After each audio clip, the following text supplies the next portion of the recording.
Welcome, everybody. For you now today, I wanted you to sort of wrap up what we were learning about this week with nonviolent resistance. And how did these peaceful protests impact the civil rights movement? There's a lot of answers you could have given. Talked about how it inspired lots of people to protest peacefully, how it created lots of change with voting rights, ending segregation,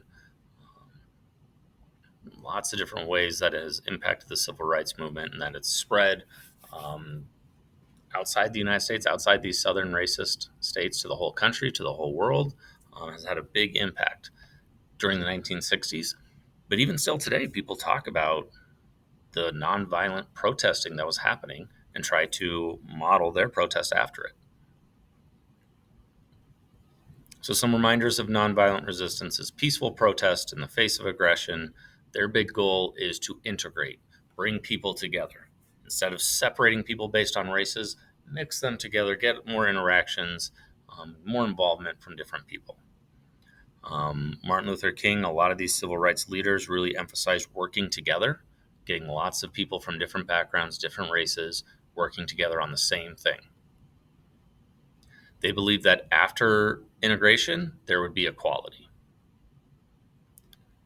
Today, we're going to start talking about some different views on the civil rights movement. Not everyone agreed with Martin Luther King in the way he did things. We're going to start talking about this man. This is Malcolm X. He's going to represent a different view on civil rights and how to accomplish them. So, when he was born, his name was Malcolm Little, and he had a very rough childhood. He experienced lots of racism, lots of discrimination, lots of violence. He had a very troubled childhood, death in his family, imprisonment within his family. He was on his own a lot, very difficult childhood. Eventually, he found himself in jail for robbery, where he converted to Islam. He became a Muslim, and this is going to start a lot of his civil rights movement, his fighting back against the system. He's going to become an inspirational leader for what we call the Black Power movement, which is going to be not opposite, but very different of the nonviolent resistance. He had very different views on things like integration and use of violence. So he was not a believer of integrating different races. He was okay with segregation, but he wanted the black community to empower itself, to rise up, take control of its own issues. If there's the black schools are bad, he would want them to be improved. Let black leaders improve it, to fix it, not rely on whites, not integrating with whites. He wanted African Americans to build their own community with their own hands.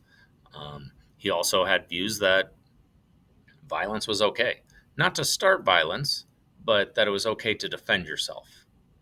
Defend yourself against violence. If the police want to use violence, the government wants to use violence, anyone wants to use violence against him, he's going to protect himself and his family. And if violence is necessary, he will use it.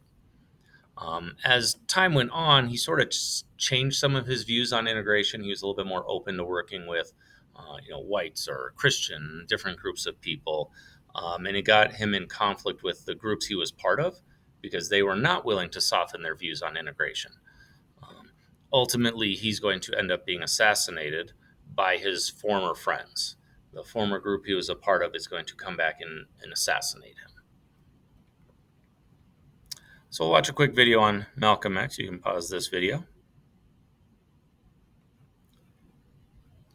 So the Black Power is going to be a push for more empowerment among African Americans, sort of taking equality for themselves, building it for themselves, not asking for it, taking it, right? Creating it in their own communities.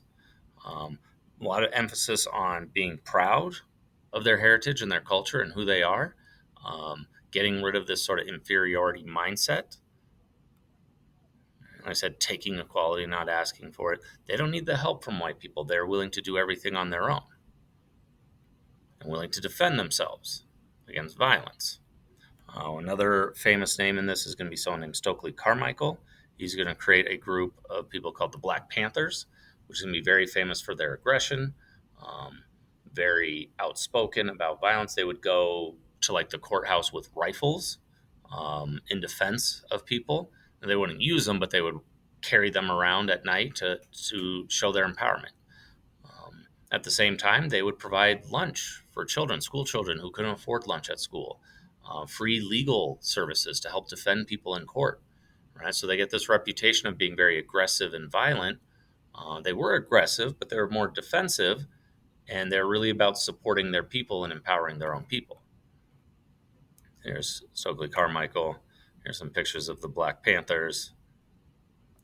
We got a few videos we're going to watch about the Black Panthers.